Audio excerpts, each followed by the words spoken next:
Hello student, स्वागत है आपका study point by Vipin sir में। तो देखिए, आज स्टार्ट कराते हैं दूसरा चैप्टर। पहला चैप्टर था आपका रिलेशन एंड फंक्शन, संबंध एवं फलन। आज हम स्टार्ट कराएंगे दूसरा चैप्टर है। वो कौन सा चैप्टर है? प्रतिलोम त्रिकोणमितीय फलन। तो प्रतिलोम त्रिकोणमितीय फलन जो होता है, आज इसके बारे में देखेंगे, प्रस्तावना सीखेंगे क्या प्रतिलोम फलन होता है और कैसे इसका जो परसर होते हैं प्रतिलोम फलन के वो क्या होते हैं। तो देखो, प्रतिलोम त्रिकोणमितीय फलन, प्रतिलोम फलन हम फर्स्ट चैप्टर में पढ़ाता हूँ 1.3 प्रश्नावली में। प्रतिलोम फलन क्या होता?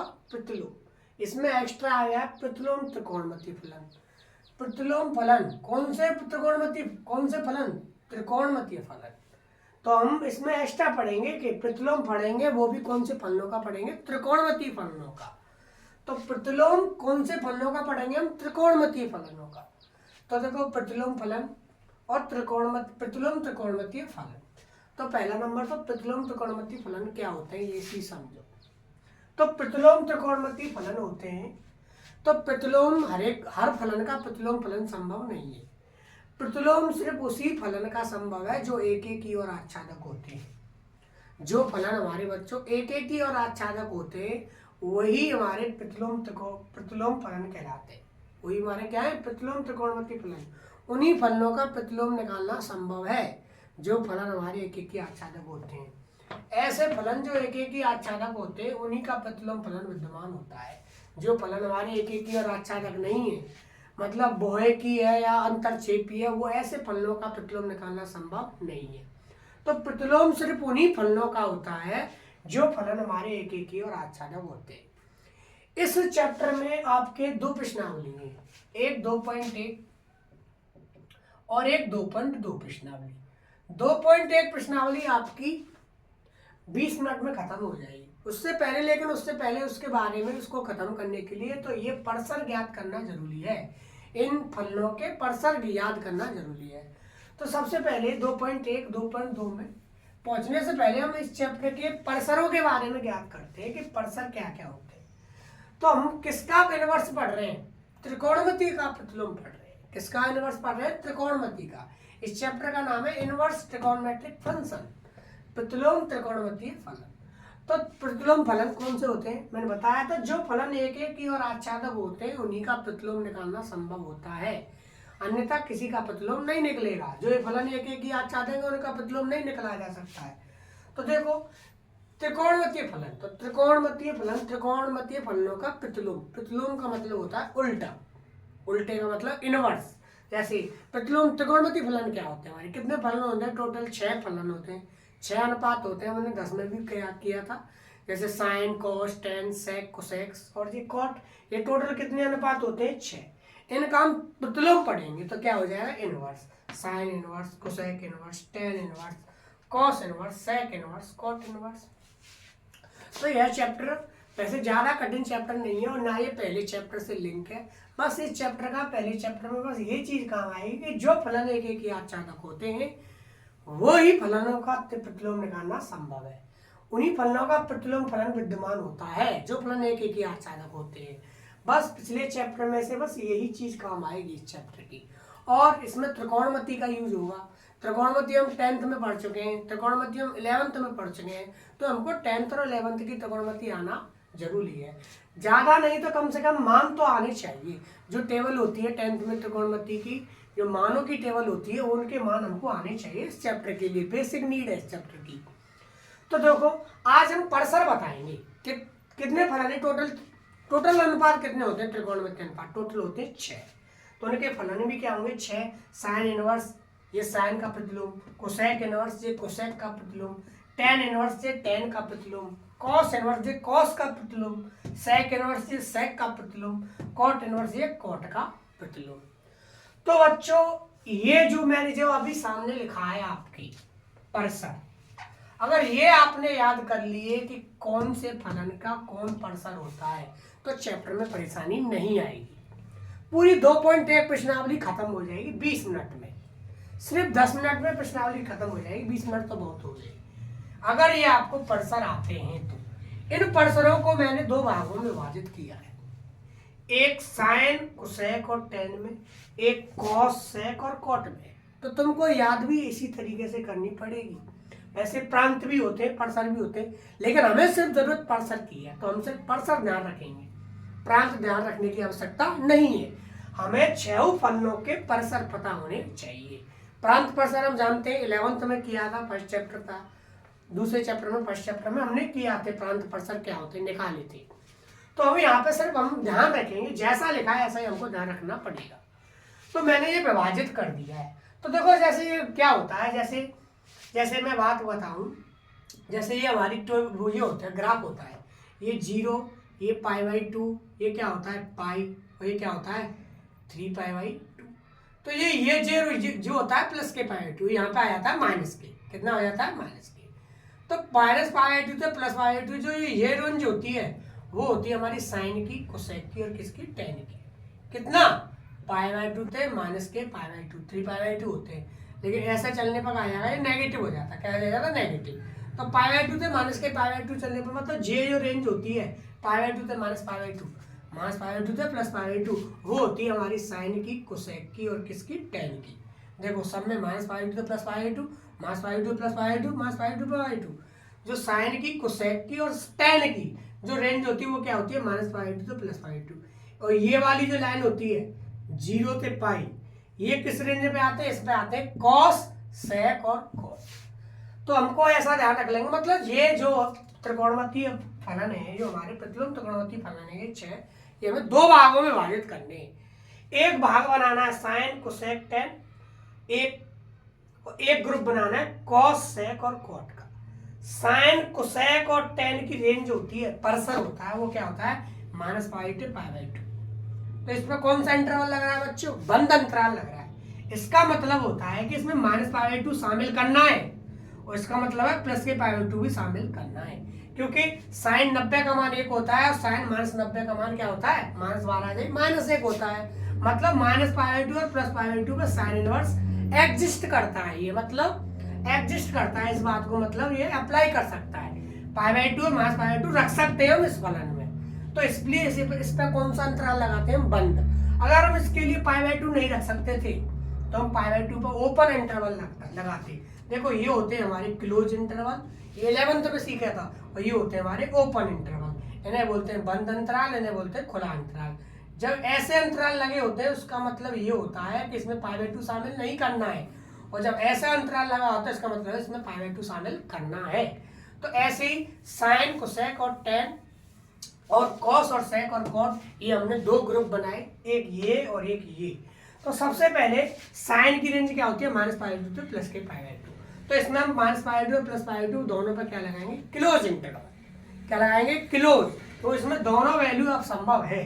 कोसेक के लिए भी -π/2 से +π/2 होती है, लेकिन इसमें से क्या घट रहा है, 0 नहीं ले सकते। क्यों नहीं 0 लेंगे, वो कोसेक है। क्या है, कोसेक। कोसेक थीटा का मतलब होता है 1/sin थीटा। अगर हम 0 लें, कोसेक इनवर्स 0 लें, क्या लें, कोसेक इनवर्स 0 लेते हैं, तो 0 लेने पर क्या हो जाएगा, इनफाइनाइट। क्या हो जाएगा, इनफाइनाइट। तो कोसेक और जो बट्टे में, मतलब कहने का मतलब ये है कोसेक है, तो इसमें -π/2 +π/2 में सिर्फ क्या शामिल नहीं करना है, 0 शामिल नहीं करना है, क्योंकि कोसेक थीटा बराबर क्या होता है बच्चों, 1/sin थीटा होता है। क्या होता है, 1/sin थीटा। अगर हम 0 ले लें तो यहाँ भी क्या आ जाएगा, 0, तो 1/sin 0 बन जाएगा, और sin 0 का मान क्या हो गया, 0। और 0 हम किसी भी कंडीशन में, हर में हमारी 0 नहीं बननी चाहिए। एनी कंडीशन हर में 0 नहीं बननी चाहिए, किसी भी कंडीशन। ठीक है, इसलिए हम इसमें कोसेक थीटा की जगह 0 शामिल नहीं करते हैं, क्योंकि 0 लेंगे तो 1/sin 0 हो जाएगा, और sin 0 का मान कितना होता है, 0, तो 1/0 का आ जाएगा, परिभाषित हो जाएगा ये। तो इसलिए कोसेक में जो परमेय फलन बनते हैं हमारे, कोसेक 1/sin थीटा परमेय फलन बनता है ना, कोसेक थीटा वाला कहा जाए 1/sin थीटा। अगर वो थीटा की जगह 0 ले ली तो 1/0 हो जाएगा, जो कि संभव नहीं है। तो इसलिए हम -π/2 +π/2 में तो सिर्फ क्या नहीं लेना है, 0 घटाना है। सिर्फ इसमें 0 शामिल नहीं है, और कोई भी वैल्यू शामिल है। -π/2 शामिल है, कोसेक 90 का मान होता है 1, कोसेक अगर -π/2 रख देंगे तो कितना मान आएगा, -1। -π/2 पे संभव है, π/2 पे संभव है कोसेक, क्योंकि ये वैल्यू क्या है, -π/2 पे संभव है, π/2 पे संभव है, ये शामिल है, लेकिन इसमें 0 शामिल नहीं है, क्योंकि कोसेक 0 का मान क्या हो जाएगा, अनंत। कोसेक 90 का मान 1, कोसेक -90 का मान अगर -1, लेकिन कोसेक 0 का मान होता है अनंत, तो इसलिए इसमें 0 शामिल नहीं करना है। tan की बात करें, tan में बच्चों ओपन इंटरवल है, -π/2 पे +π/2 पे। इसमें ओपन इंटरवल क्यों है, क्योंकि अगर हम tan 90 की वैल्यू अनंत होती है और tan -90 की वैल्यू भी क्या होती है, अनंत, क्योंकि tan π/2 की वैल्यू क्या होती है, अनंत। तो इसलिए इसमें -π/2 और +π/2 दोनों को शामिल नहीं करते हैं। जब ये हमको शामिल ही नहीं करनी है तो इसलिए इसमें क्या लगाते हैं हम, क्लोज इंटरवल, नहीं क्लोज नहीं सॉरी, ओपन इंटरवल लगाते हैं बच्चों। कैसा इंटरवल लगाते हैं, ओपन, क्योंकि हमको शामिल नहीं करनी है। तो ये हमको शामिल नहीं करनी, तो बच्चों हम कौन सा इंटरवल लगाते हैं, ओपन इंटरवल। अगर ये शामिल करनी होती साइन की तरह तो इसमें लगाते हैं क्लोज, क्योंकि साइन 90 की वैल्यू 1, साइन -90 की वैल्यू माइनस बाहर निकाल लेंगे तो कितना आ जाएगा, -1। तो साइन π/2 और साइन -π/2 पे ये एग्जिस्ट करता है, ये इसको अप्लाई कर देगा, -π/2 पे भी +π/2 पे एक होता है इसका मान। लेकिन tan 90 अनंत और tan -90 ये भी अनंत हो गया, तो π/2 पे अनंत वैल्यू आ रही है, तो इसलिए इसमें अनंत वैल्यू आ रही है, तो हम इसको शामिल नहीं करते, इसलिए इस पर ओपन लगाया है। क्या लगाया बच्चों, इस पर ओपन, ठीक है। तो -π/2 और +π/2 नहीं लेना है, इनके बीच की कोई सी भी वैल्यू ले सकते हैं, -π/2 +π/2 के बीच की कोई सी भी वैल्यू ले सकते हैं। और इसमें तो क्लोज लग रहा है तो -π/2 भी ले सकते हैं, +π/2 भी ले सकते हैं, तो भी ये वैल्यू निकाल के देंगे। -π/2 पे -1 निकाल के देंगे कोसेक 90, और +π/2 पे +1 निकाल के देंगे, और इसके बीच की वैल्यू लेंगे। बीच की वैल्यू ले सकते हैं, लेकिन क्या नहीं ले सकते, 0। और 0 क्यों नहीं ले सकते बच्चों, क्योंकि 0 लेने पे ये क्या हो जाएगा, अनंत। क्या हो जाएगा, ये अनंत, ठीक। साइन 90 में -π/2 भी ले सकते हैं, +π/2 भी ले सकते हैं, और इनके बीच की वैल्यू भी ले सकते हैं, क्योंकि इस पे कौन सा लग रहा है, क्लोज इंटरवल। लेकिन tan इनवर्स में ना तो -π/2 ले सकते हैं, ना ही +π/2 ले सकते हैं, इनके बीच की वैल्यू कोई भी ले सकते हैं। तो एक बात ध्यान रखना, साइन कोसेक tan इनको अलग सेट कर लीजिए दिमाग में, ये 3 अलग होते हैं, ये 3 अलग होते हैं। इन्हीं के आधार पर हम मुख्य मान निकालना सीखेंगे। 2.1 प्रश्नावली इन्हीं परसर से होगी। ये परसर हमको पता होना चाहिए कि कौन से फलन का कौन सा परसर है।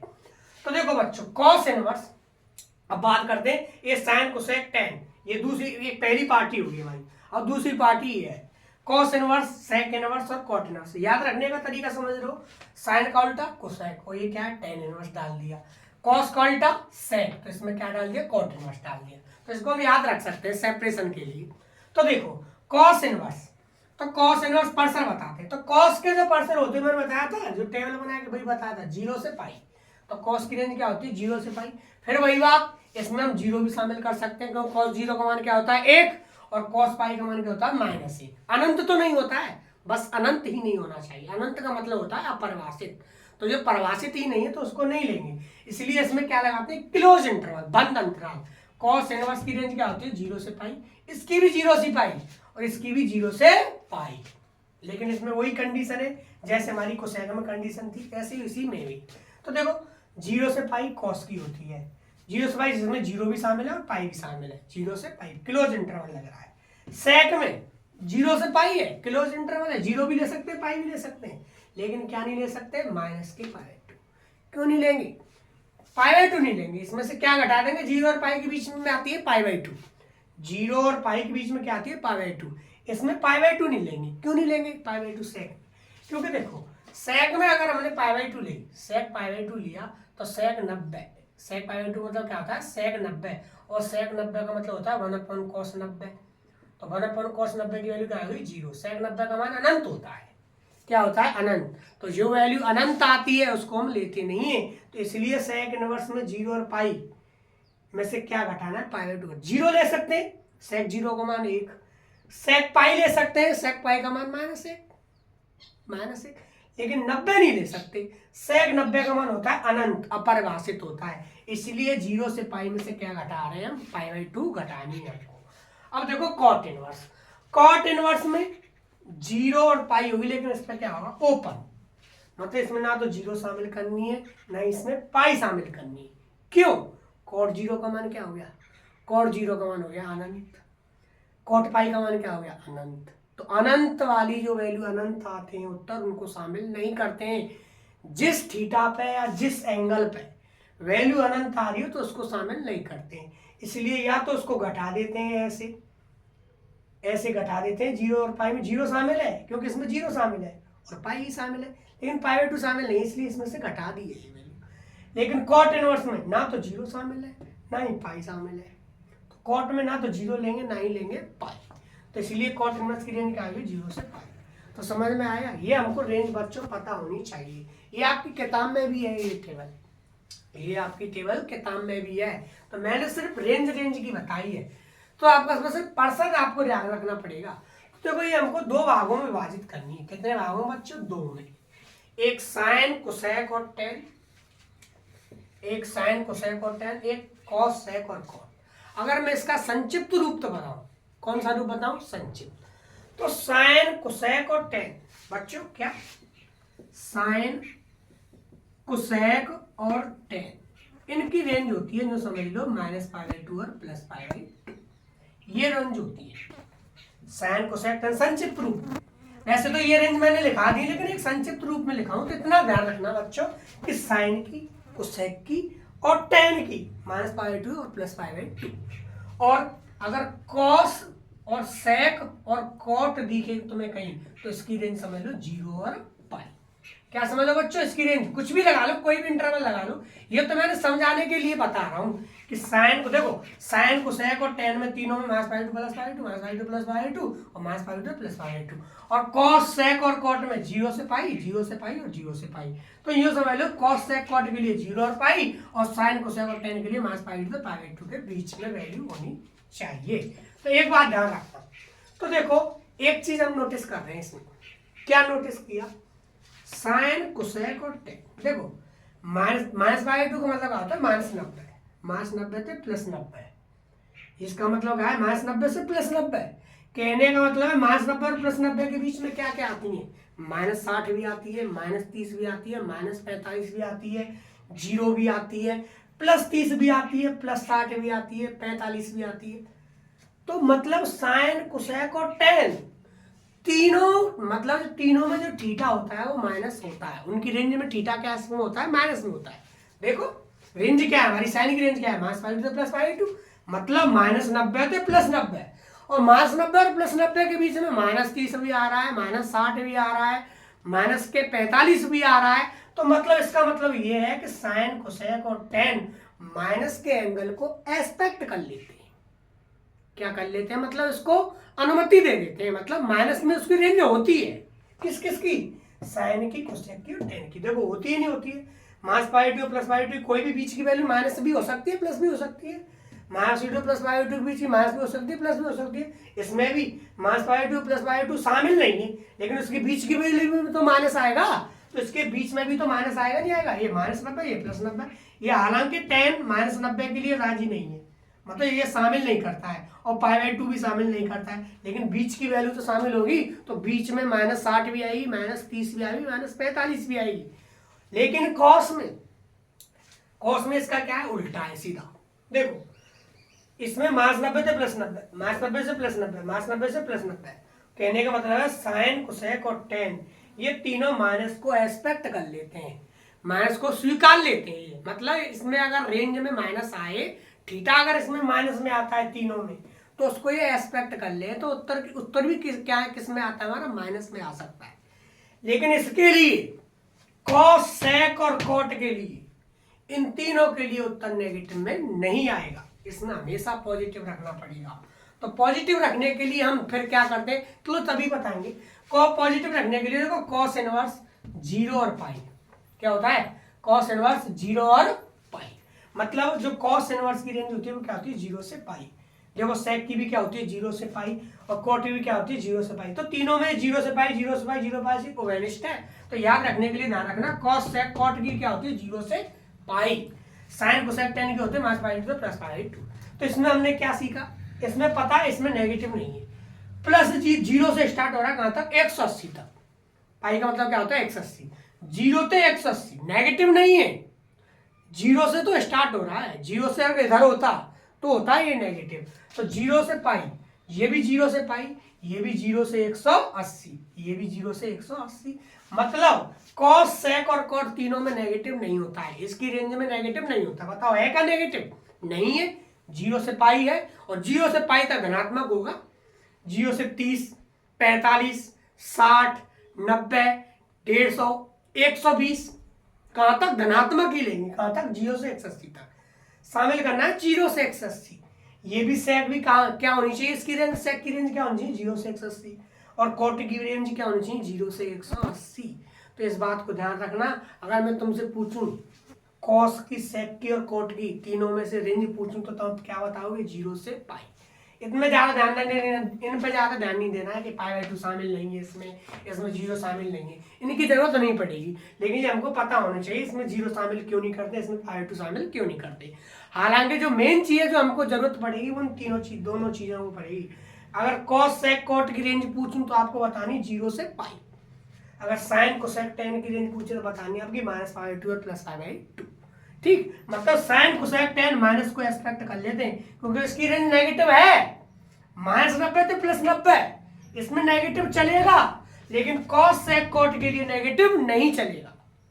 बच्चों समझ में आ रहा है कि साइन कोसेक टेन के लिए नेगेटिव नहीं चलेगा, इसमें -90 तो +90, लेकिन कॉस सेक कॉट के लिए नेगेटिव नहीं चलेगा। तो कॉस सेक और कॉट की रेंज जो है 0 से पाई है, ये पॉजिटिव है। ये क्या है? पॉजिटिव है। तो ये आपको समझ में आया होगा। तो ये हमको आज हमने बताया कि प्रतिलोम त्रिकोणमितीय फलन क्या होता है। तो प्रतिलोम त्रिकोणमितीय फलन हम पढ़ चुके फर्स्ट चैप्टर में। अब ये कौन सा है? त्रिकोणमितीय, इसमें एक्स्ट्रा आ गया कि प्रतिलोम फलन पढ़ेंगे, वो भी किसका? त्रिकोणमितीय का प्रतिलोम। किसका? त्रिकोणमितीय का प्रतिलोम। तो प्रतिलोम फलन के बारे में मैंने बताया, प्रतिलोम फलन बस उसी का संभव है जो फलन हमारे क्या होते हैं? एक एक ही और आच्छादक। कैसे होते हैं? जो फलन हमारे एक एक ही आच्छादक होते हैं उन्हीं फलनों का प्रतिलोम फलन विद्यमान होता है। तो हमें इस चैप्टर में बस इतना ध्यान रखना है, इस चैप्टर को करने के लिए 2.1 प्रश्नावली के लिए ये सारा जो मैटर बताया है आज ये ध्यान होना चाहिए कि कौन से एंगल की क्या रेंज होती है, कौन से फलन की। वैसे तो ये दो चीज याद रखना कि साइन कोसेक टेन की रेंज होती है -π/2 तो +π/2, कॉस सेक और कॉट की रेंज होती है 0 से पाई। ठीक है, ये नेगेटिव एस्पेक्ट कर लेते हैं, ये नेगेटिव एस्पेक्ट नहीं करते, इतना ध्यान रखना है आपको। ठीक है, तो बढ़ते हैं अब एग्जाम्पल की तरफ बढ़ते हैं। अब हम एग्जाम्पल कराएंगे प्रश्नावली में कैसे एग्जाम्पल है आपके, कैसे क्वेश्चन है।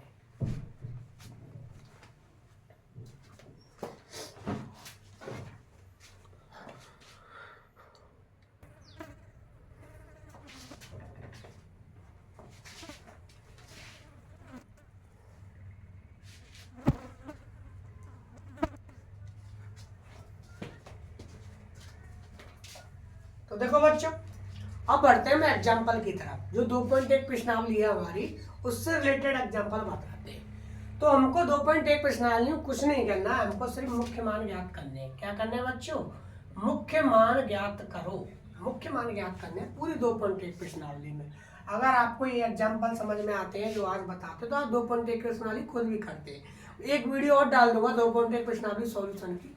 तो आज देखो एग्जाम्पल बताते हैं बस। साइन इनवर्स माइनस के 1/2, साइन इनवर्स माइनस के 1/2 है। तो बच्चों जो साइन इनवर्स माइनस के 1/2 है, तो देखो इसमें जिसका मुख्य मान निकालना है, मुख्य मान कैसे निकालते हैं? जैसे साइन इनवर्स है, तो साइन इनवर्स है 1/2, जो वैल्यू होती है 1/2, वो साइन के पदों में किसकी वैल्यू होती है? बताओ, जो वैल्यू 1/2 होती है वो साइन के पदों में किसकी वैल्यू होती है? sin 30। किसकी होती है? sin 30। तो sin 30 को क्या लिखते हैं हम? sin π/6। sin 30 को क्या लिख सकते हैं? देखो 1/2 किसकी वैल्यू होती है? sin π/6। sin π/6 का मतलब होता है sin 30, और sin 30 का मान कितना होता है? 1/2। तो ये साइन इनवर्स और साइन ये सीधी टक्कर से कट जाते हैं। तो साइन साइन सीधी टक्कर से क्या है? कट जाते हैं। तो उत्तर कितना आया? π/6। कितना आया? π/6। तो इसका मुख्य मान कितना आया? π/6। साइन इनवर्स 1/2 का मुख्य मान कितना आया? π/6। कोई बात नहीं। कॉस इनवर्स 1/2 है, तो कॉस इनवर्स, तो कॉस के पदों में 1/√2 किसकी वैल्यू होती है? ये हमको टेबल पता होनी चाहिए। तो कॉस के पदों में 1/√2 किसके पदों में होती है? बताओ, कॉस 45 की। कॉस 45 को देख सकते हैं कॉस π/4। ध्यान रखना, π/6 बराबर होता है 30 डिग्री के, π/4 बराबर होता है 45 डिग्री के, और π/2 बराबर होता है 90 डिग्री के, और पाई बराबर होता है 180 डिग्री के, और 2 पाई बराबर होता है 360 डिग्री के। तो ये हमारी डिग्री में वैल्यू होती है, ये हमारी रेडियन में होती है, 11th में हमने पढ़ा होगा। तो इसलिए तो 1/√2 किसकी वैल्यू होती है, cos 45, 45 से क्या कहते हैं हम, π/4। तो cos है, तो cos इनवर्स और cos सीधी टक्कर से ये कट जाते हैं। एक बात ध्यान रखना बच्चों, मैंने बताई नहीं है, आगे चैप्टर में काम आएगी कि साइन इनवर्स इंटू साइन, अगर इनवर्स की और साइन की सीधी टक्कर होती है तो ये कट जाते हैं हमारे। कॉस इनवर्स कॉस से कट जाएगा, सेक इनवर्स सेक से कट जाएगा, कोसेक इनवर्स कॉस कोसेक से कट जाएगा, टेन इनवर्स टेन से कट जाएगा, कॉट इनवर्स कॉट से कट जाएगा। तो इसमें से कॉस से कॉस कटी तो क्या बचा, π/4। तो ये π/4 ही हमारा क्या आ गया, मुख्य मान, इसे ही बोलते हैं मुख्य मान। जो एंगल है वही हमारा मुख्य मान है। तो साइन इनवर्स 1/2 का मुख्य मान π/6, कॉस इनवर्स 1/√2 का मान π/4। अब tan इनवर्स का निकाले हम, tan इनवर्स। और एक बात बताओ, एक किसकी वैल्यू होती है, tan 45 की, इतना तो पता होना चाहिए कि tan 45 मान कितना है, 1। तो tan 45 को ले सकते हैं हम tan π/4, tan से tan कट गई, बची क्या, π/4। तो इसके भी क्या मुख्य मान कितना आएगा, π/4। अब परेशानी तो ऐसे एंगलों की है, कॉस इनवर्स है ये। अब हमें क्या पता है 1/2 किस एंगल का होता है, तो कॉस इनवर्स माइनस के 1/2, तो कॉस इनवर्स माइनस के 1/2। तो ऐसे क्वेश्चनों को कैसे सॉल्व करते हैं, हमें क्या पता, माइनस के आ गया, ये क्या आ गया, माइनस के। अब कॉस में टेबल में तो होता ही नहीं है नेगेटिव, तो ये हमको एडजस्ट करने पड़ेंगे। तो ऐसे क्वेश्चनों को सीखने के लिए, और यही है मतलब सीखने लायक क्वेश्चन ऐसे ही है। अब नेगेटिव आ जाए तब क्या करेंगे, पॉजिटिव वालों को तो कर लेंगे, सीधे सीधे वैल्यू ही हमको टेबल पता है, ये तो टेबल से ही हो जाएंगे, डायरेक्ट वैल्यू पता होनी चाहिए बस। ऐसे क्वेश्चनों को करने के लिए बस टेबल पता होनी चाहिए, क्या टेबल है।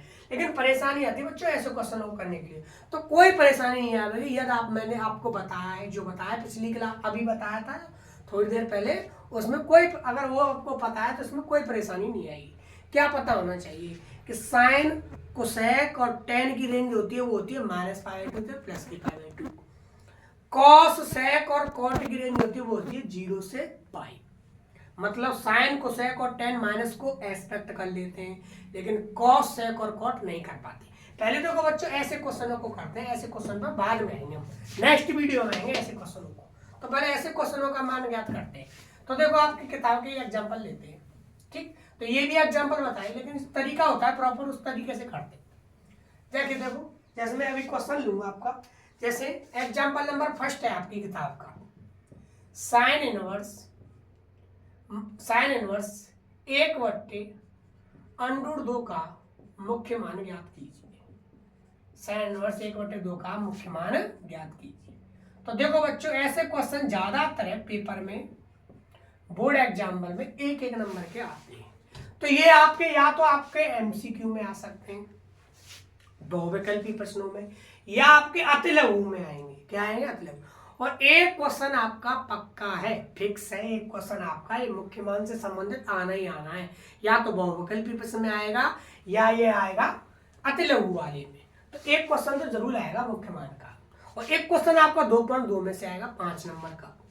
तो ये चैप्टर 6 नंबर का है, कितने नंबर का है, 6 का। जो इसके नंबर रखेंगे वो 6 नंबर, एक क्वेश्चन 5 नंबर का, एक क्वेश्चन 1 नंबर का। तो देखो साइन इनवर्स 1/√2 का मुख्य मान ज्ञात करते, तो ज्यादा नहीं 2-3 स्टेप में हमारा मुख्य मान ज्ञात हो जाएगा। बस हमको क्या पता होना चाहिए, टेबल पता होना चाहिए, ठीक। कुछ क्वेश्चनों में परेशानी आएगी मुख्य मान निकालने में, उनको बताएंगे हम अगली वीडियो में, अगले नेक्स्ट क्लास में बताएंगे, ठीक है। आज हम सिंपल जो होते हैं साधारण, उनको मुख्य मानों को ज्ञात करते हैं। जैसे तो सबसे पहले क्या करना है कि साइन इनवर्स 1/√2 बराबर क्या मानेंगे, थीटा मानते हैं। क्या मानते हैं, थीटा। तो इसमें हमको मुख्य मान क्या करना है, तो इसका वैल्यू मानते हैं थीटा। अब एक टाइम करेंगे, साइन को उधर ले जाएंगे तो इनवर्स हट जाएगा, साइन इनवर्स को उधर ले जाएंगे तो क्या हट जाएगा, इनवर्स। तो ये क्या हो जाएगा, साइन थीटा। क्या हो जाएगा, साइन थीटा। और क्या बचा हमारा 1/√2। तो साइन इनवर्स को उधर लेंगे तो क्या आएगा, साइन थीटा बराबर कितना आएगा, 1/√2। तो सबसे पहले साइन इनवर्स 1/2, जिसका मुख्य मान ज्ञात करना है उसको थीटा के बराबर मान लेंगे, और साइन को कहाँ ले जाएंगे, उधर। तो ये क्या हो जाएगा, साइन थीटा बराबर 1/√2। अब क्या करते हैं, अब हम करते हैं बच्चों, देखो ये क्वेश्चन हालांकि इसको 1/√2 की जगह डायरेक्ट साइन 45 रख सकते थे, और साइन से साइन को काट दे, थीटा और π/4 आएगा। लेकिन जो वैसे क्वेश्चन है जो नेगेटिव के लिए हैं, उनको हम ऐसे तरीका से करेंगे तो आसान पड़ेगा। तो इसलिए हम इसको इसी तरीके से करा रहे हैं, उस तरीके से नहीं करा रहे जो अभी बताए थे मैंने एग्जाम्पल। तो देखो बच्चों, साइन थीटा बराबर 1/√2। तो साइन थीटा 1/, साइन के पदों में 1/√2 किसकी वैल्यू देती है बताओ? साइन π/4 की। साइन π/4 मतलब होता है साइन 45। तो बच्चों क्या करेंगे, हमको थीटा की वैल्यू निकालनी है। किसकी वैल्यू निकालनी है? थीटा की। तो साइन को कहाँ ले जाएंगे? उधर। तो साइन को उधर ले जाएंगे तो फिर क्या आ जाएगा? Sine inverse. क्या आ जाएगा? Sine inverse. और ये क्या हो गया? साइन π/4। देखो 1/√2 किसकी वैल्यू होती है? साइन π/4 की। तो साइन को उधर लेंगे तो क्या आएगा? Sine inverse sine π/4। तो अब तुम्हें पता है साइन और साइन इनवर्स किसी चक्कर से कट जाएगा, तो थीटा का मान कितना आ गया? π/4। तो यही हमारा क्या था? मुख्य मान। यही हमारा क्या था? मुख्य मान। यही हमारा मुख्य मान कहलाता है। तो देखो बच्चों, तो ये हमारा ऐसा क्वेश्चन है। जैसे अभी मैं दूसरा क्वेश्चन लूँ, जैसे हमें अभी निकालना है कॉस इनवर्स 1/2 का मुख्य मान ज्ञात करना है। तो सबसे पहले क्या करेंगे, कॉस इनवर्स 1/2 बराबर क्या मान लेंगे? थीटा। ये कॉस इनवर्स को उधर ले जाएंगे तो कॉस थीटा, कॉस इनवर्स उधर जाके क्या आ जाएगा? इनवर्स हट जाएगी, कॉस थीटा बराबर कितना आ जाएगा? 1/2। अब हमको बच्चों ये देखना है कि 1/2 कॉस के पद में किसकी वैल्यू है? कॉस 60 की। कॉस 60 को हम लिख सकते हैं π/3। अब कॉस को उधर ले जाएंगे, किसको? कॉस को। तो थीटा बराबर क्या हो गया? Cos inverse cos π/3। अभी मैंने बताया था कॉस और कॉस इनवर्स की सीधी चक्कर से कट जाएगी, तो थीटा बराबर कितना हो गया? π/3। तो ये थीटा की वैल्यू ही मुख्य मान है। तो ये हमारा क्या आया? मुख्य मान। जिसका कितना आया? π/3, इसका कितना आया? π/4। तो ये हमारे मुख्य मान है। तो हमको ऐसे क्वेश्चनों को करने में कोई परेशानी नहीं होगी। तो जो क्वेश्चन है तो हमको नेक्स्ट क्लास में बताएंगे, ठीक है? तो मिलते हैं आपको नेक्स्ट क्लास में। तो बच्चों वीडियो अच्छी लगी हो तो इसको लाइक कीजिए, कमेंट कीजिए, शेयर कीजिए। धन्यवाद।